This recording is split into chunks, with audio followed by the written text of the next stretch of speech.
মেহেরপুরে আওয়ামী লীগকে নিষিদ্ধের দাবিতে বিক্ষোভ মিছিল করেছে বাংলাদেশ জামায়াতে ইসলামী। গত 15 বছরে মেহেরপুরের আওয়ামী লীগের দুঃশাসনের রাজনৈতিক হত্যাকাণ্ডের শিকার, সকল হত্যার দৃষ্টান্তমূলক শাস্তি ও সন্ত্রাসী দল হিসেবে বাংলাদেশ আওয়ামী লীগকে নিষিদ্ধের দাবিতে বিক্ষোভ মিছিল করা হয়েছে।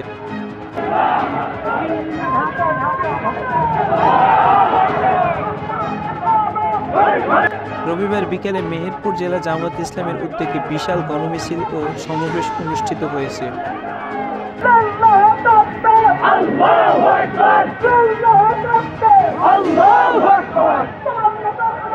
মেহেরপুর জেলা জামায়াতে ইসলামের আমির এবং কেন্দ্রীয় জামায়াতে ইসলামী শুরা সদস্য মাওলানা তাজউদ্দিন খানের নেতৃত্বে মেহেরপুর জেলা প্রশাসকের কার্যালয়ের সামনে থেকে বিক্ষোভ মিছিলটি শুরু করে শহরের প্রধান সড়ক প্রদক্ষিণ করে মেহেরপুর শহীদ ডক্টর শামসুদ্দোহা নগর উদ্যানে গিয়ে শেষ করা হয়।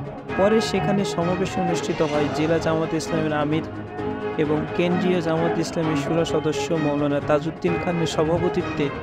অন্যদের মধ্যে উপস্থিত ছিলেন মেহেরপুর জেলা জামায়াতে ইসলামের নায়েবে আমির মাওলানা মাহবুবুর রহমান, সেক্রেটারি ইকবাল হোসেন, পৌর আমির ও পৌর কাউন্সিলর সোহেল রানা ডলার, সদর উপজেলার আমির সোহেল রানা, জেলা শিবিরের সাবেক সভাপতি মোহাম্মদ সাব্বির হোসাইন, পৌর শিবিরের সভাপতি বকুল হোসাইন প্রমুখ।